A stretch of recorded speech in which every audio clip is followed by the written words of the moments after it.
Mozzarella. Mozzarella est assez gras. Hein. C'est assez gras, la mozzarella. Il y a beaucoup d'eau quand même. Des mouflons. C'est pas aussi gras que certains fromages. Alors, de plus en pâte plus dure. de personnes se posent des questions concernant la consommation de lait. Certains ont décidé carrément d'arrêter. Est-ce que ça présente des conséquences sur l'organisme? Surtout sur les os, hein. Le sujet, c'est est-ce qu'il faut boire encore du lait pour nos os?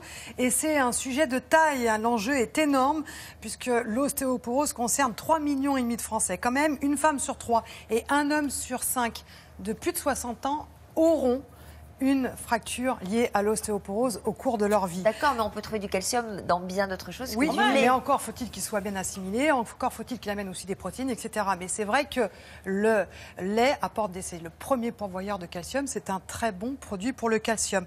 Il y a eu récemment un congrès mondial sur l'ostéoporose et là, les scientifiques se sont inquiétés. Les gens ne boivent plus de lait, quelles sont les conséquences sur la santé? Et il y a une nouvelle étude qui a fait grand bruit durant ce colloque. Elle a mis en évidence que la consommation de 2 produits laitiers par jour, enrichis en vitamine D, pourrait faire diminuer le risque de fracture et faire des économies de santé. Un exemple, 10 000 fractures en moins par an si on prenait 2 produits laitiers enrichis en vitamine D et une économie pour la sécurité sociale en France de 126 millions d'euros.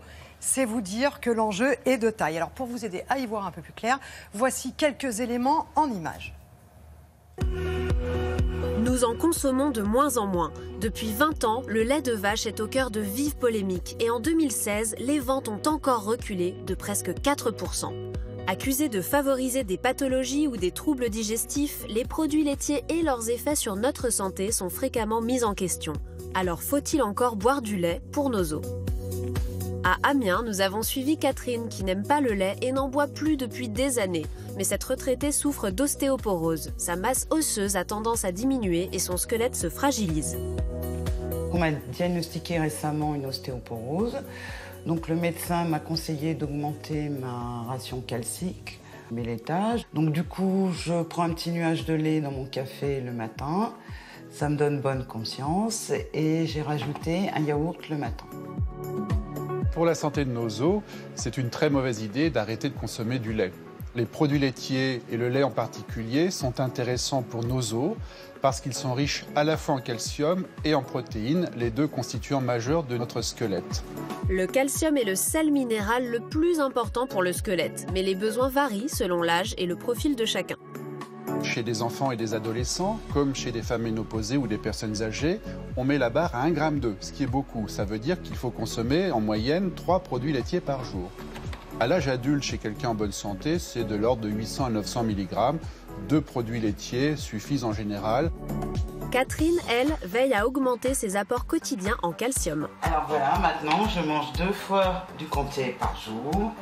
Je prends au moins 2 yaourts comme ça. Je bois de l'eau très minéralisée.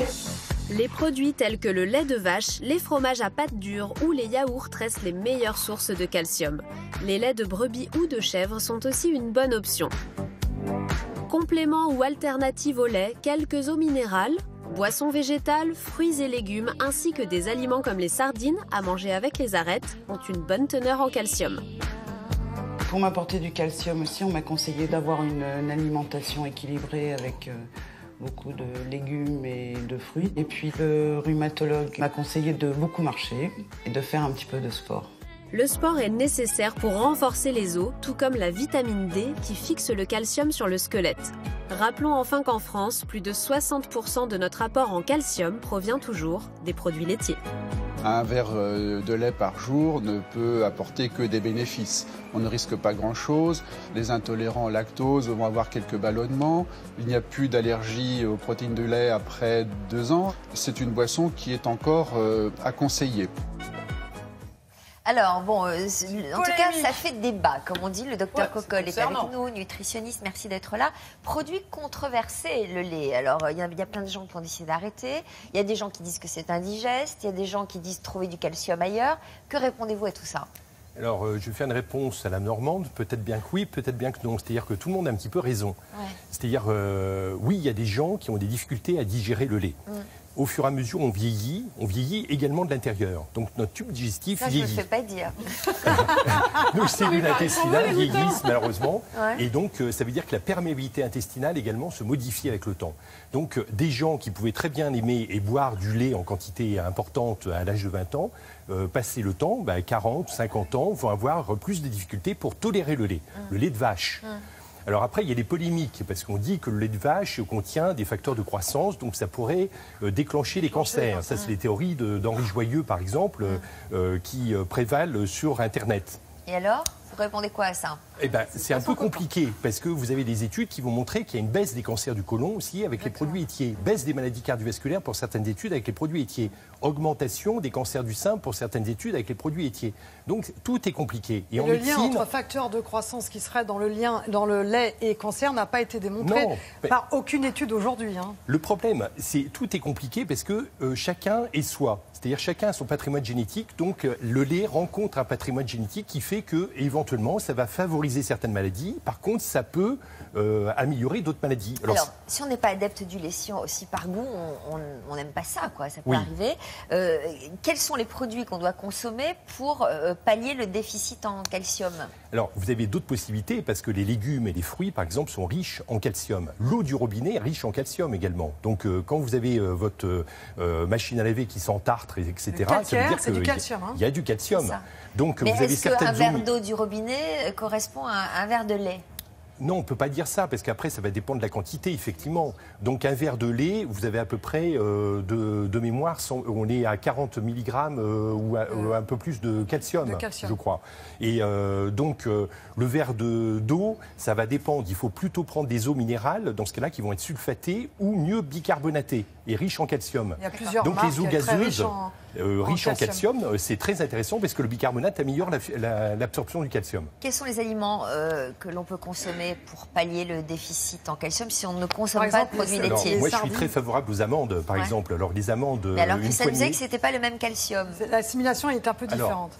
C'est vrai que dans les végétaux, le calcium est partiellement absorbé, pour 30% à peu près. Parce que vous avez de l'acide oxalique et de l'acide phytique qui vont limiter en fait l'assimilation du calcium d'origine végétale. Mais quand vous diversifiez, il y a des populations dans le monde qui ne prennent pas de calcium par le lait. J'entends les Japonais, par exemple, vous ne pouvez pas faire absorber du lait à un Japonais parce qu'il ne peut pas le tolérer. Donc il va se rabattre sur les algues, par exemple. Les végétaux comme les algues sont riches en calcium. Mais chacun, c'est vrai qu'un Français, vous lui faites manger des algues, la spiruline, etc., il n'y en a pas beaucoup qui vont le faire. Alors on a des téléspectatrices qui ont des questions à poser. On écoute la première. Bonjour. Allô? Bonjour. Bonjour. Oui, vous appelez d'où? Vous êtes qui? Chantal de Vincennes. D'accord. Quelle est votre question? Eh bien, moi, justement, je me demande est-ce que le lait de vache est bon pour la santé et faut-il le remplacer par du lait végétal ou alors, comme les yaourts, yaourt de chèvre ou de brebis? Alors, si on n'est pas adepte du lait de vache, est-ce qu'on peut remplacer par un lait de chèvre, un lait de brebis ou autre chose, un lait de soja? Merci Sophie, parce que je n'avais pas mis mon sonotone, alors je n'ai pas entendu la question. Donc oui, on peut remplacer par le lait de chèvre, par le lait de brebis. Alors il y a des laits de soja. Alors le lait de soja, il peut y avoir des allergies. Vous avez le lait d'amande, il peut y avoir des allergies également. Est-ce qu'il y a autant de calcium? Est-ce qu'il y a autant de calcium? Il n'y a pas de calcium. Il faudra qu'ils prennent enrichi en calcium. Ouais, voilà. Et il faut que ça soit aussi enrichi en vitamine D, parce que la vitamine D permet l'assimilation du calcium et la fixation. Donc c'est moins intéressant que le lait de vache ou que le lait de chèvre? Je vais pas dire ça. Je vais pas dire ça. Non, on peut prendre du lait de chèvre, on peut prendre du lait de brebis, des choses comme ça. Donc il y aura du calcium, mais il faut supplémenter un petit peu. Alors après, les recommandations françaises étaient de prendre à peu près 1,2 g de calcium par jour. Pour les femmes, par exemple, enceintes ou les femmes en âge de procréer. Il y a des recommandations internationales qui sont un peu plus basses, à 700 mg à peu près par jour. Ils pensent qu'en France, on incite un peu plus. Alors c'est vrai qu'en France, il y a une industrie très puissante qui est l'industrie laitière, donc, et c'est pour ça que vous avez les campagnes où on vous dit nos amis pour la vie, c'est les produits laitiers, mangez 3 fois par jour, etc. Donc il faut peut-être varier, c'est-à-dire que tout le monde n'est pas obligé de suivre cette ancienne.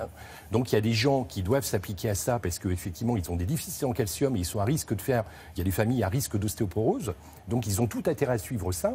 Puis il y a des gens qui ne tolèrent pas, qui n'aiment pas. peut-être que vous n'aimez pas vous-même, Sophie, je ne sais pas, le lait de vache par exemple. Dans ce cas, on peut se rabattre sur il y a aussi les produits laitiers. Ce qu'il faut dire, c'est que le lait, c'est pas que les yaourts, le fromage, etc. Il faut dire aussi que dans les produits laitiers, on a aussi des protéines qui sont intéressantes pour les os. Parce que là, on parle des os. On a des protéines, on a des vitamines qui sont présentes dans le lait. Donc, en fait, le calcium est dans une matrice, dans un aliment complet qui permet une bonne absorption. Alors, il faut faire attention aussi à certains produits laitiers dérivés, par exemple les fromages, etc., parce qu'ils contiennent du sel. Et le sel va diminuer l'assimilation, va faire fuir le calcium. Donc, en fait, c'est pour ça qu'il faut manger des fruits et des légumes également qui apportent du potassium. Tout est compliqué. C'est pour ça qu'on ne peut pas faire un dogme en médecine et dire il faut absolument manger du lait ou ne pas manger du lait. C'est plus compliqué que ça. On va saluer Chantal. Merci Chantal de nous avoir appelés. Et prendre Corinne. Bonjour Corinne. Oui, bonjour toute l'équipe. Bonjour Corinne. Vous appelez d'où? De Trélissac, en Dordogne. D'accord. Quelle est votre question? Alors moi, je souhaitais savoir si je consomme énormément de fromage de chèvre, enfin énormément, raisonnablement plutôt, car je souffrais il y a quelques années de douleurs au cervical et j'étais très grande consommatrice de lait de vache. Et depuis que j'ai stoppé sous les conseils d'un ami le lait de vache, je n'ai plus ces douleurs au cervical. Est-ce qu'il y a un lien? Alors, est-ce que l'arrêt des douleurs cervicales peut être dû à l'arrêt de la consommation du lait? Est-ce qu'il peut y avoir une incidence? Alors, pour certains patients, c'est peut-être le cas. Donc, parfois, quand on a des doutes, on peut faire interrompre temporairement les produits laitiers parce que ça peut parfois améliorer les douleurs, mais ce n'est pas dit. Donc, tout est compliqué également parce qu'il peut y avoir des actions inflammatoires chez certains d'entre nous. Mais l'inflammation peut venir d'autre chose. Si vous êtes en surpoids, voire en obésité, par exemple, vous fabriquez des agents inflammatoires et vous allez prendre des produits laitiers, vous allez les incriminer, alors que c'est votre poids qui est responsable de votre inflammation et peut-être de vos douleurs articulaires, et vraiment, vraisemblablement. Quand vous êtes diabétique ou quand vous avez d'autres maladies comme ça chroniques, il y a une inflammation, donc les douleurs sont amplifiées. Donc c'est vrai que si vous prenez du lait, alors il faut prendre plutôt, à mon avis, du lait dont vous connaissez la provenance. Éviter peut-être les grands trucs industriels, etc.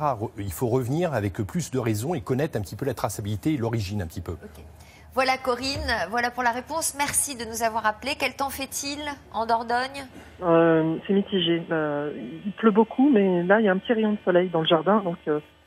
profiter de prendre quelques vitamines D. Non, vous restez devant votre télé au moins encore pendant une demi-heure. Merci d'avoir appelé en tout cas. Merci beaucoup, au revoir. Merci Dr Cocolle d'être venu nous voir. Des réactions peut-être de nos téléspectateurs. Alors, Alexandre? Moi, j'aime bien juste une réaction d'Armel, parce que vous êtes à peu près tous d'accord sur les intolérances au lait, des gens qui ont des douleurs articulaires, qui ont arrêté le lait. Effectivement, ça leur a fait beaucoup de bien. Et Armel, pour terminer, me dit, le lait de vache, c'est juste bon pour les veaux. Ça, c'est son avis. Mais le lait, c'est peut-être pas bon pour tout le monde. Oui, Sophie? Oui, non, je voulais juste qu'on parle du livre du Dr Cocolle. Du livre de Dr Flexicru. Alors, retour au cru, tout ou presque, Arnaud Cocolle, aux éditions Flammarion.